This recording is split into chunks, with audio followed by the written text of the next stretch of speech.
Hello everyone, I hope you're all good. My name is Samara Seda. I studied a bachelor's degree in civil engineering from the University of Puerto Rico, and I am now pursuing a master's degree in engineering management from the Polytechnic University of Puerto Rico at San Juan. This is my presentation for my final project proposal, which consists of studying the feasibility of installing a green roof system in a public institution as a measure to mitigate large water runoff that have been causing flooding in adjacent areas. The agenda for this presentation is the following. I will introduce the topic and the situation. I will give brief background information, then discuss the objectives, methodology, and the schedule of the project. Finally, I will mention the literature review and have a space for questions. My project is located in an education institution that is located in the west of Puerto Rico. This institution is called XYZ, and it has long been presenting flooding problems. The problems are mainly presented in its parking lot that is adjacent to many buildings. The location of XYZ is categorized as urban, and this is a very important detail for this project because, as Science Daily say, urbanization increases surface runoff by creating more impervious surfaces such as pavement and buildings, which is the case of this project. These do not allow percolation of the water down through the soil to the aquifers. There are certain constraints or limitations for this project, and is that because it's a public institution, there is a limited budget. Therefore, the solution needs to be economically feasible, has to have a low impact, and so is the maintenance for whatever system is implemented.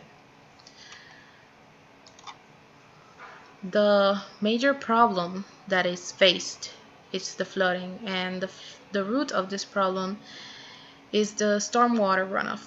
But what is stormwater runoff? Stormwater is rainwater or melted snow, but this is not the case, that runs off the streets, lawns, and other sites. This water is supposed to be absorbed into the soil to replenish aquifers, but in developed areas, the impervious surfaces cause stormwater to run off, and it doesn't allow it to infiltrate, therefore having adverse effects such as flooding, our case, also erosion. It increases turbidity in adjacent water bodies. It can destroy habitats, and it can flood sewer systems. It can damage infrastructure system. This was seen recently in Hurricane Maria, where many of the bridges in the island were highly impacted. And also, it can contaminate water bodies. There are certain alternatives available to manage stormwater runoff. Among them are retention ponds, on-site detention ponds, rainwater harvesting, green roofs, constructed wetlands, infiltration trenches, grass filter strips, grass water swells, pervious or porous pavement, and infiltration basins. Retention ponds, on-site detention ponds, infiltration trenches, and infiltration basins are very alike. Retention ponds are used to manage stormwater runoff, and they prevent flooding and downstream erosion and improve water quality in adjacent rivers, streams, lakes, or bays.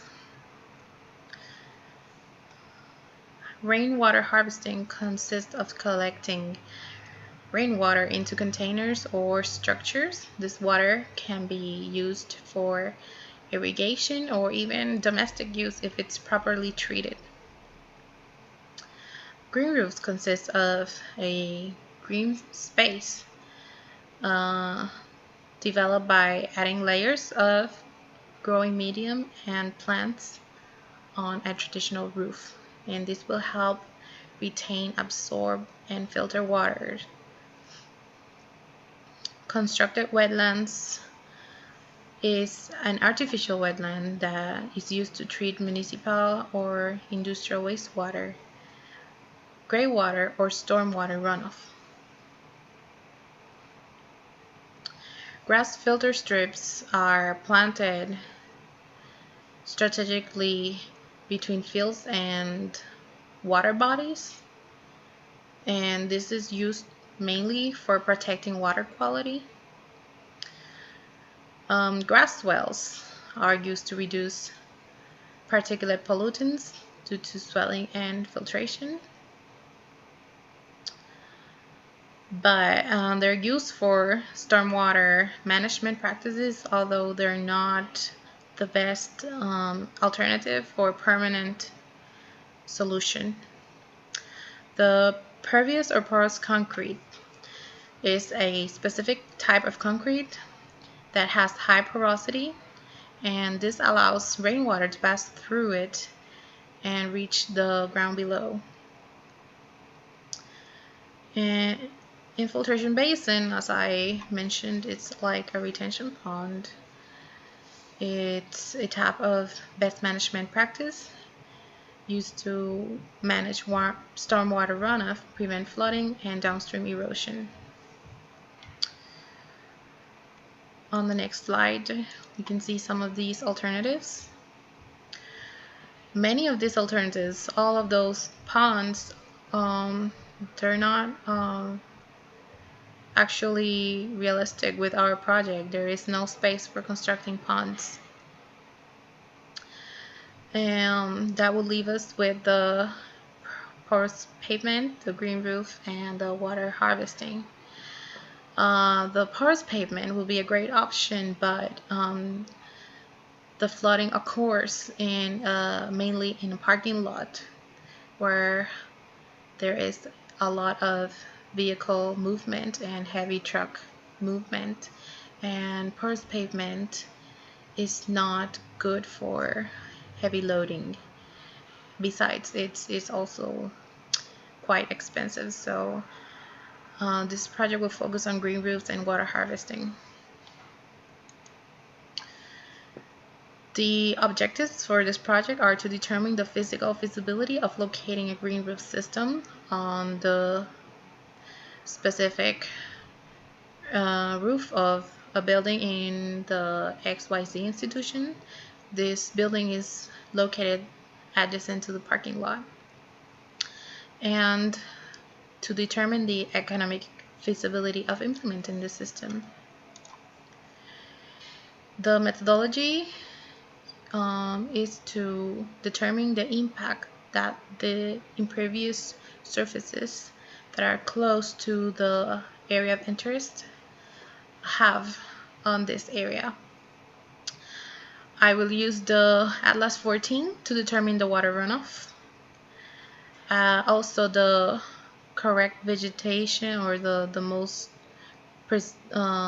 recommended vegetation to use in this roof will be determined, as well as what will be the maximum load that the roof will sustain, and then perform an economic analysis of the costs of the system and determine if it's feasible or not.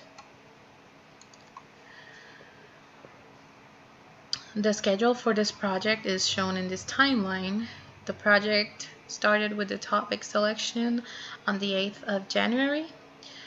Today is the first presentation, and soon we'll have a progress report where I will document my field visit and inspection of this roof.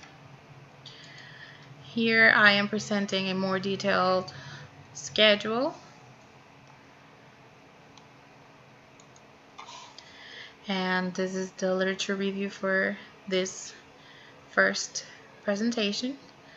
The sources that I used are the EPA, the Environmental Protection Agency, HighGov.net, National Geographic, NOAA, Science Daily, Sustainable Sanitation and Water Management, and the USGS.